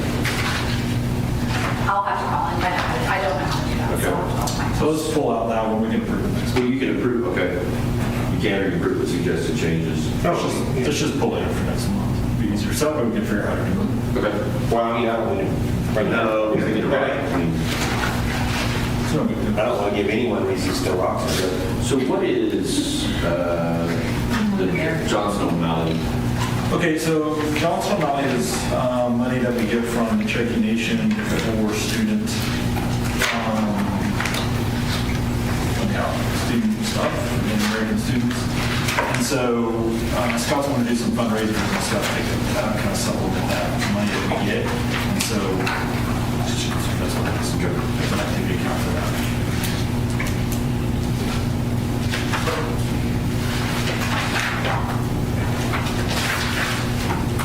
Is there any other questions? First call to vote. Whoever makes the official motion, please. April 8th Yes. is the meeting that is in discussion. So when you make the motion, please make an extra point to, we are not including regular meeting. Would entertain a motion to approve the consent agenda? Move to approve consent agenda A through G and omitting in A, regular meeting for April 8th. Second. Does that meet the program requirements? Are they good with that? Okay. Discussion? Vote, please. Yes. Yes. Yes. Yes. Consent agenda is approved. Let's move to administrative, section 4. Item A is a recommendation, consideration, and action on approving contract with Import Genesis Business Systems for digital mailing system.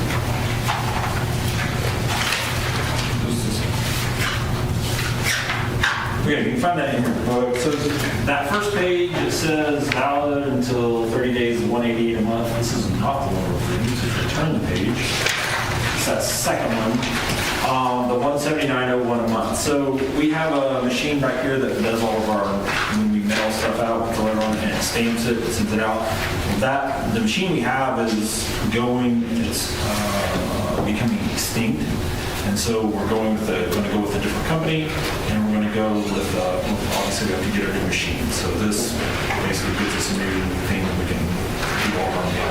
And that's just the machine, that doesn't include any postage or anything like that, correct? Correct, so that's the lease. Just leave the machine. What was it paying before for the machine? It was a little bit less than that, but it's not, to be honest, I can't remember exactly what it was. We talked about it, but it was a little bit cheaper than that, but it's also an extinct machine. Right, we're going to do. So, yeah. Entertain a motion on item A. Make a motion to approve the action of approving a contract with Omni Corp Genesis Business System for the digital mailing system. Second motion. Is there discussion? Hearing none, vote please. Yes. Yes. Item A is approved. Item B, recommendation, consideration, and action on approving a sales proposal from BIB for background checks. So this will allow us to do background checks, not fingerprint background checks, but driver's license background checks on any volunteer or any other person that we feel like we need to do a background check on. We checked with our attorneys on doing fingerprint background checks for volunteers, and by law we cannot do that. So this is from everywhere I've checked, this is kind of the next best thing to doing that. And so by doing an agreement with them, it costs about the same, maybe it's a little bit cheaper than doing a fingerprint background check, but it allows us to do it through this office. We get a 24 to 48-hour turnaround on the stuff. It does a federal search. Anyway, it's better than just typing in and trying to Google somebody and do an OSCN search. Entertain action by the I would move that we approve the sales proposal from BID for background check. second. Is there discussion? Yeah, I got a question. Why the $17 discount? Is that just to make us feel good? I don't like it like that. I mean, that's half. Well, we can tell them, we don't want the discount. Well, I mean, I just thought that I think it's because we're a school, so businesses can use this also. Well, I mean, that as a school, it's just. I mean, that's great to know, but I just don't like the advertising, if it's just an advertising thing. Sorry. Just jack the price up. So I'm sorry. Yeah. For instance, for soccer, it was 25.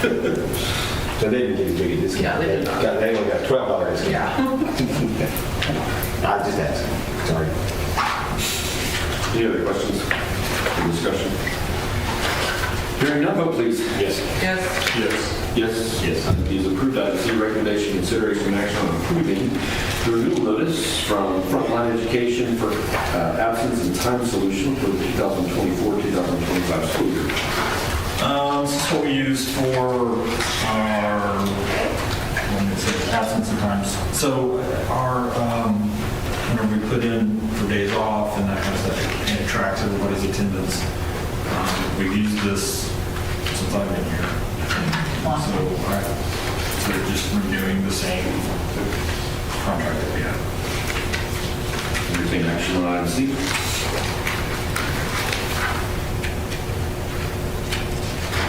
Make a motion to do the renewal notice from Frontline Education for absence and time solution for the 24-25 school year. Second motion. Discussion? Hearing none, vote please. Yes. Yes. Yes. Yes. Yes. Item C is approved. Item D, recommendation, consideration, and action on approving an MOU with Tulsa Community College for dual credit program for the 2024-2025 school year. Again, it's kind of something that we do. We've done it for a long time. It allows our students to go to TCC. They get credit through TCC, and then we give them credit through the high school on certain classes, which I think that we'll approve those classes later in the, it's in the high school student handbook, if I remember correctly. There may be some listed in here. I don't remember. But it kind of just outlines what they will do and then what we will do to make sure that it's a good partnership. Have we looked into any other schools besides TCC for? I think we have kids that go to Northeast Tech, I think. Well, Rogers State too, you can do. Yeah. I think all of them. Do we not have to approve those? I think even Oklahoma State, because Lanyon did OSU credits. Do we not, does that not have to go through the same process? I think we do. I just asked. Yeah, we do. Because there was 2 kids that graduated AEO last week that are graduating high school this week.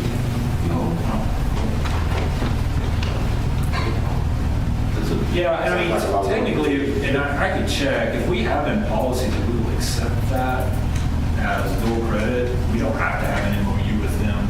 I think, to be honest, I mean, we just have to accept it. So that's just on our, that would just be on our side. Okay. I just asked because they introduced those 2 kids. Do you, the conversation, we have a limit on how many college credits you can take? That's why the conversation, yeah. Okay, sorry. Oops, back to item D. I move that we approve the memorandum of understanding with Tulsa Community College for dual credit program for the 2024-2025 school year. Second. Discussion. Hearing none, vote please. Yes. Yes. Item D is approved. Item E, recommendation, consideration, action on approving a contract with Green Country Vendors, Inc. for snack vending services for the 2024-2025 school year.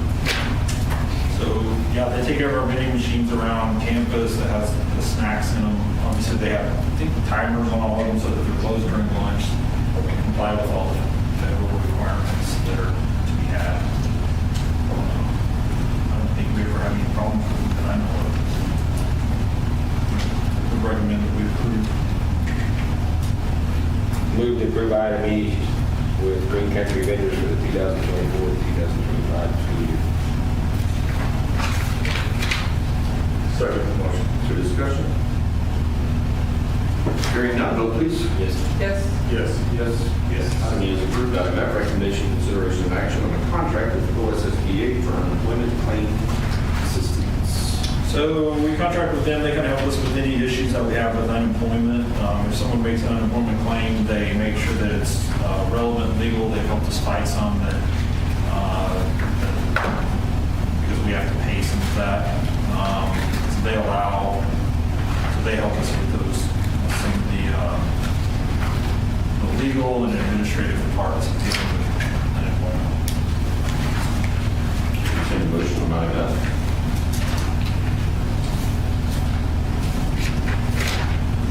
Make a motion to approve the contract with OSSBA for unemployment claims assistance.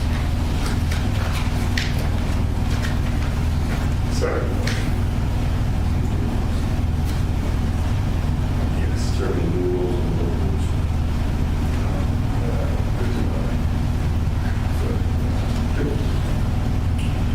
Discussion? Hearing none, vote please. Yes. Yes. Item F is approved. Item G, recommendation, consideration, action on approving a contract with CRW Consulting E-Rate Services LLC for 2024-2025 school year. E-rate is federal money that we get. Generally, it assists with paying for internet services. I think the original intent of it was library services, but since internet services kind of been the media part of library media, it really pays for a pretty high percentage of all of a bunch of our internet service providers. They've done a lot of, I think we're getting new fiber between our buildings. We're getting new lines coming into the school. Anyway, CRW, they are experts at dealing with E-rate stuff, so they help us reach stay compliant with all of that. There's a lot of crazy paperwork, we do bids and all of that for E-rate, so they help us with all of that. So they had $120 in there. I'll be honest, I'm not sure what it is, but how much it is worth everything. The compliance is. Well, because we're talking big money. We're talking, like, I don't know, but probably hundreds of thousands. Yeah. I've used them in every school, or they've been involved in every school. Mark, I do have a question. In the very first paragraph, I've got it from 7/1/2025 to 6/30/2026. So E-rate cycle, it's E-rate cycles, and so like they'll call it like we're on cycle number 27 or whatever. It's just. Well, yeah, it says program year 2028 somewhere there. Yeah. Contract relative to filing SEC forms. We have to applicant for the program year 25. So that would be, so program year 25 would be this year. Services to be discounted generally 27. Yeah, I don't really know what that line means.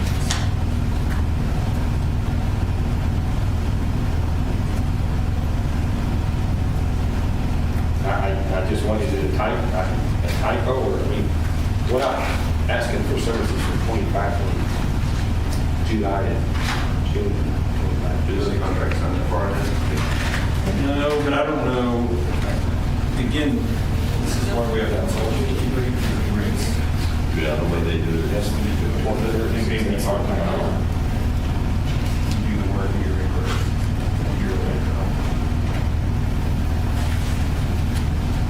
I can find out.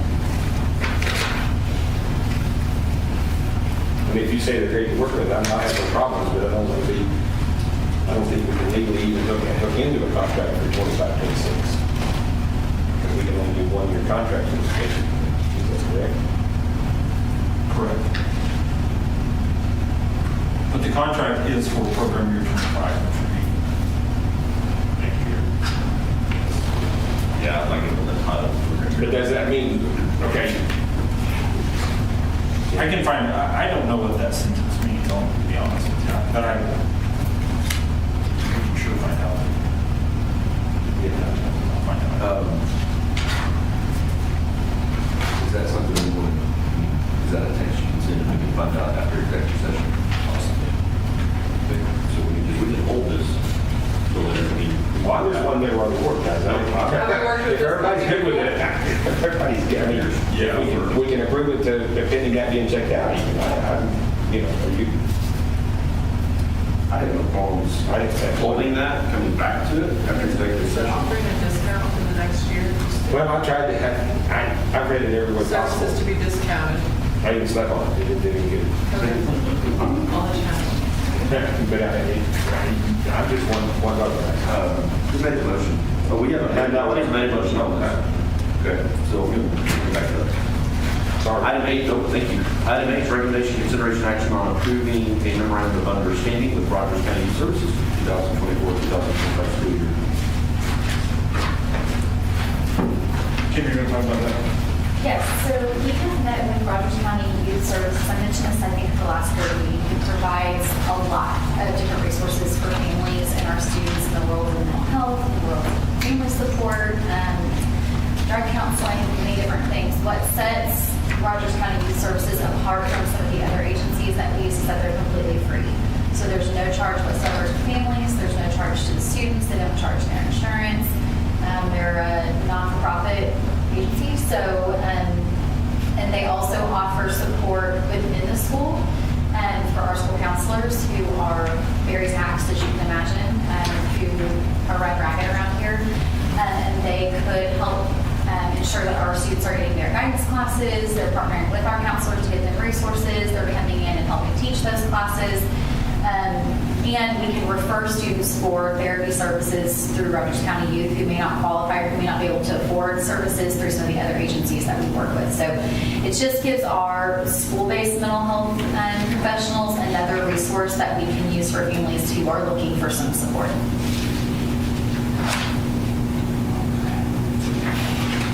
Entertaining action on item H.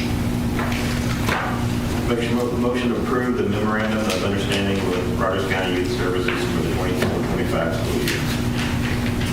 Second. For discussion?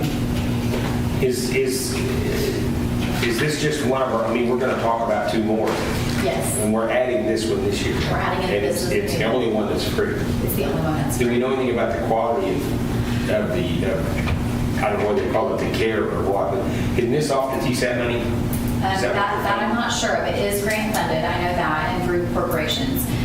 We don't, that I know of, we don't have, that I'm aware of, any students necessarily getting specific services through them. We've referred to at this point in time. So as far as the quality of the specific services, I'm not really sure I have enough information to say, but I will say is I have been extremely impressed with the people that we've met with from this agency as far as what they are doing in other school districts in our area. They're very present in Claremore schools, they're very present in Claremore Sequoia schools. But like you said, this is the only free, truly free option that we have, and we do have families. A lot of the agencies we work with will work on a sliding scale. For some people, $25 a week is a lot of money to take your kids to get a service that they really need. So we'll be monitoring that, and of course checking in with the buildings. We have people coming here, making sure those people are showing up when they're supposed to, and that kind of thing. It's my understanding we had MOU prior to COVID. We did. And it just kind of fell off the radar. We did.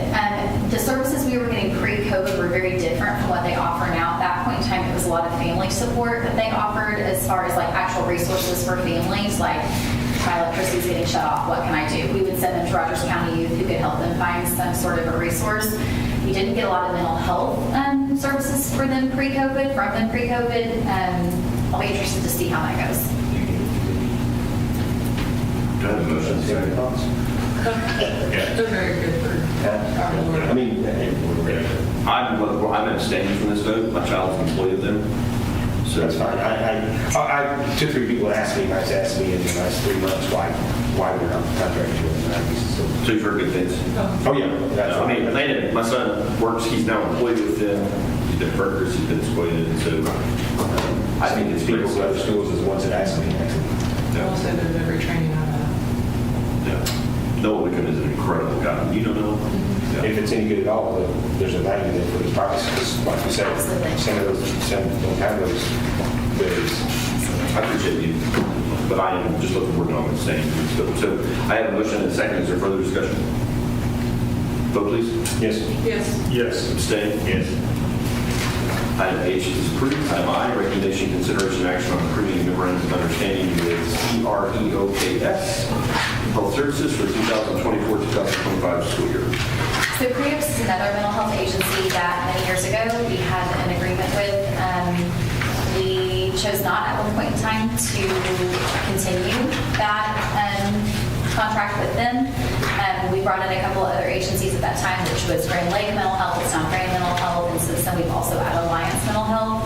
I was approached by one of the staffing people from CREOKS a few weeks ago who said that they would really love to reestablish that partnership here. So we had them come and meet with Mrs. Bell and I, and was very impressed and asked them pretty hard questions, like how has your agency changed in the last 6 to 7 years since we discontinued that agreement. Felt very comfortable and very encouraged by a lot of the answers that they gave. The concerns we had before she addressed before I even had to ask them. Things like therapists showing up inconsistently. Things like families not getting the services they were provided, which was not helpful if families are expecting something and not getting it. They are willing to provide for our lower elementary a full-time therapist that would be embedded on campus, which would be wonderful. And also a behavioral health coach, which would be amazing. So that would be 2 full-time mental health employees that the district is not having to provide, but would work alongside us. And in the contract, it's made very clear that we have the final say in how we would like their services to go. I think that would be a huge help to the lower elementary who has had an embedded therapist through Alliance Mental Health, and that employee unfortunately moved on to a different position a few months ago, and we've not been provided with anybody else from that agency. So I think that this will be a really good opportunity for the lower elementary to get someone. As a matter of fact, if you approve this contract this evening, they have somebody already lined up who's very interested in our job. So Ms. Bell will be meeting, and they have a very clear understanding that we have the final say in who is fit into our school, and they will have to be approved through Mrs. Bell and her staff, and I'll meet them as well. Is there any restrictions as to what students they will see, won't see? Yes, so they can help any student in crisis, and that's the same with any of our mental health agencies that serve with us. Any student who's in a true crisis moment, they can see. And they will even see, CREOKS in particular, will even see a student a second time if there's an issue. By that third contact, they want that student to be referred to their services. So at some point in time, they're going to say, this is not our client. If it's a crisis, they'll help. But if not, they're not going to continue to see that child. So, and we did ask that question too, because obviously they're coming to us with no clients where we don't, that we know of, we don't have any students unless they've established that on their own, getting services through CREO. So it'll take a little while for us to build that up, but the need for outside counseling services is so great. That we can refer all day long. As a matter of fact, the agencies that we refer to right now are on waiting lists. So this gives us one more option of someone to try to help these families. In my personal organization, we work with several different, some of them are 6-7 months out. Yeah, it's crazy. It's just nuts. It is. Okay, I would entertain a motion on, or action on item I. I would move that we enter into a memorandum of understanding with CREOKS Health Services for the 2024-2025 school year. Second. Is there discussion? Vote, please. Yes. Yes. Yes. Yes. Item I is approved. Item J, recommendation, consideration, and action on increasing substitute pay the following amounts beginning the 2024-2025 school year. Non-certified $80 a day, certified $90 a day. Our substitute pay is lower than most of the schools around us, and so this puts us up the same as Collinsville and some of the other schools around us. Kind of gives us hopefully we can get some more subs. It's just, it's a lot. What was it? So 65 and 75. So we're quite a bit lower than most schools around us are at about 90 and 80. So we're hoping that that will help attract some subs. Entertaining action on item J. Move to approve item J, increasing substitute pay for the teachers to non-certified $80 a day, certified $90 a day for the 2024-2025 school year. Second motion. Discussion? Vote, please. Yes. Yes. Item J is approved. I have clarification on the CRW. Okay, let's go back to item G, please. Which makes sense. So what we're approving is a consulting service. So what they will do then is they will consult on getting the bids and doing all of the work over this next year. But all of that work and all of those bids that are being done, as it says, services to be discounted are the following year. So they're doing all of the preliminary work, getting all the bids and doing that, but the services that they're getting all the bids and all that are for the following year. Does that make sense? Yes, I understand that. My question is, can we approve that pay for the following year? So we're approving them to do the consulting work for this year. We're not approving the actual bids and all that stuff. So we're not approving the services. We're approving them to get all the bids. Then we'll approve those contracts later. We're not paying for work in that window. Right. The consulting work they're doing is preparing for that window. Yes. Correct. Okay. I would entertain action on item G.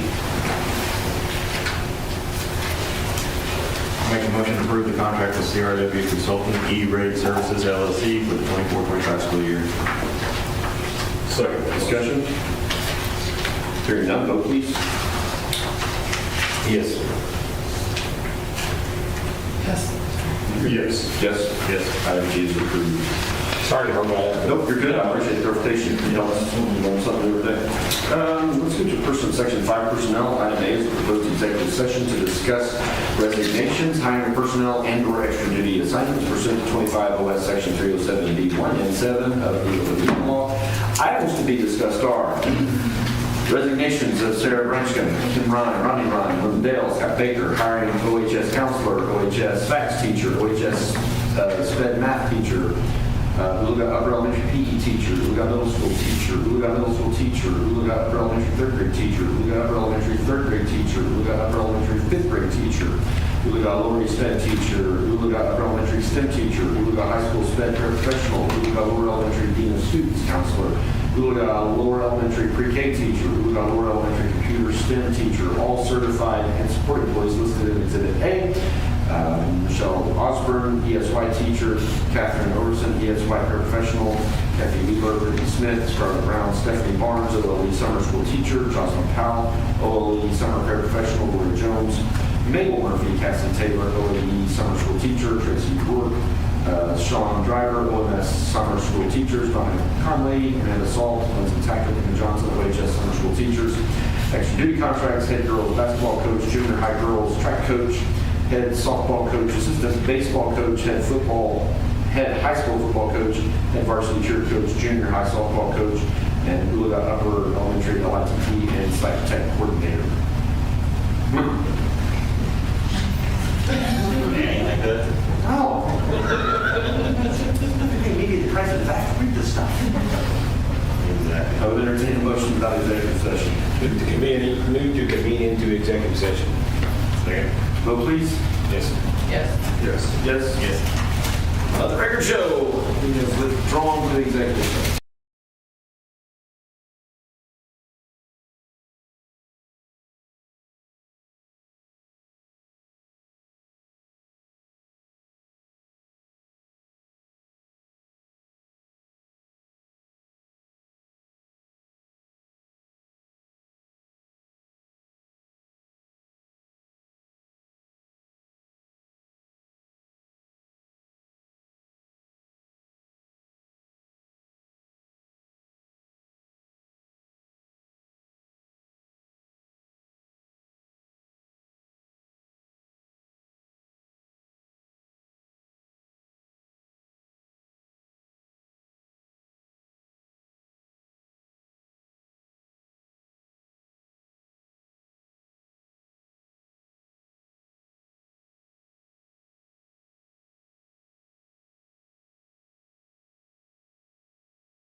or item D has been done. Item C, acknowledge the board is returned to session. And while we're in executive session, Bob Blakely, Norm Stauffer, Don Tice, Stuart Coster, along with myself, Brett Keller, we're joined by Superintendent Dr. David Wilkins. There were no actions taken, no votes were made while in executive session.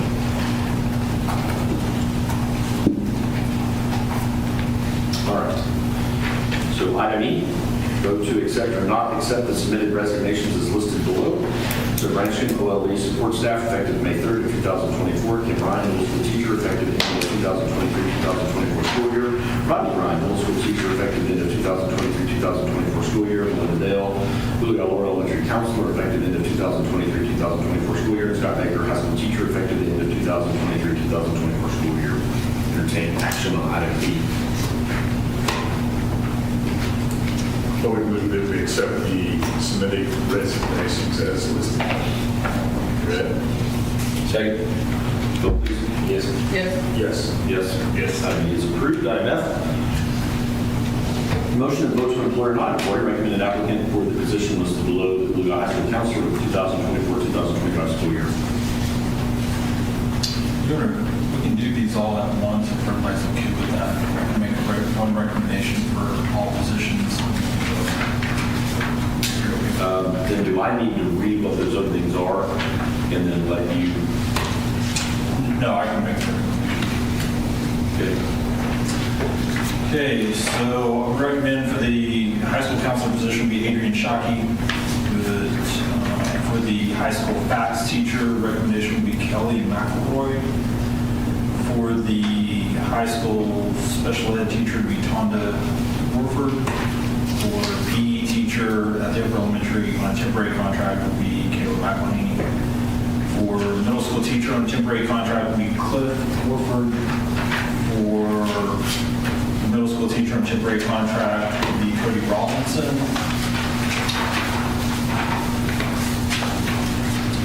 The third grade teacher on a temporary contract would be Kayla Smalley. Third grade teacher on a temporary contract with Madison Robinson. Fifth grade teacher on temporary contract would be Trina Gardner. Lower elementary special ed teacher on temporary contract would be Susanna Fitzgerald. Upper elementary STEAM teacher on a temporary contract would be Brandy Frost. Lower elementary dean of students for the 24-25 school year would be Brianna Swen. Lower elementary pre-K teacher on temporary contract would be Stacey Pinkerton. Lower elementary computer STEAM teacher on temporary contract would be Jeannie White. High school special ed paraprofessional would be Taylor. That's my recommendation for this position. Entertain action on item F. Make a motion that we employ the recommended applicants that Dr. Wilkins suggested. Second. Vote please. Yes. Yes. Yes. Yes. Item F is approved. Item G, motion to vote to employ or not employ the following certified personnel as listed on Exhibit A certified. Second year temporary teachers as listed on Exhibit A certified on temporary contract, and then support staff listed on Exhibit A support.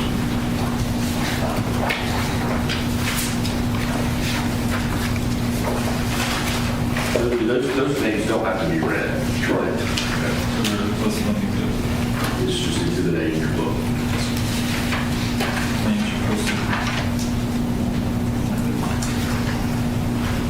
I would entertain action on item G. Move to employ the following people on item G. Second. Vote please. Yes. Yes. Yes. Yes. Item G is approved. Item H, motion to vote to approve the following summer school and ESY teachers for the 2023-2024 school year. Michelle Osborne, ESY teacher. Catherine Norton, ESY paraprofessional. Kathy Wheeler, Brittany Smith, Scarlett Brown, Stephanie Barnes, OLE summer school teachers. Jocelyn Powell, OLE summer school paraprofessional. Lori Jones, Mabel Murphy, Cassie Taylor. We got upper elementary summer school teachers. Tracy Work, Sean Bradford. We got middle school summer school teachers. Donna Connolly, Amanda Salt, Lindsay Tackett, and Johnson. We got high school summer school teachers. Move to approve item H, summer school and ESY teachers for the 23-24 school year. Is that correct, 23, 24? Because, Yeah, it is because it's. okay. it's mutual. No, I'm just asking. Okay. Vote please. Yes. Yes. Yes. Yes. Did you get his second? Yes. Okay. Item A, motion to vote to approve or not approve the extra duty assignment contracts is listed for the 2024-2025 school year. Head high school girls basketball coach and junior high girls track coach, head high school softball coach, assistant high school baseball coach, head high school football coach, junior high baseball coach, head varsity cheer coach, junior high softball coach, and Rachel Barnett, Oologah Upper Elementary lead, instructional technology coordinator, and site technology coordinator. Dr. Quillen, your recommendations, please. So for the head girls basketball coach, junior high track, that position would go to, recommendation would be Cliff Warford. High school softball coach, assistant high school baseball would be Cody Robinson.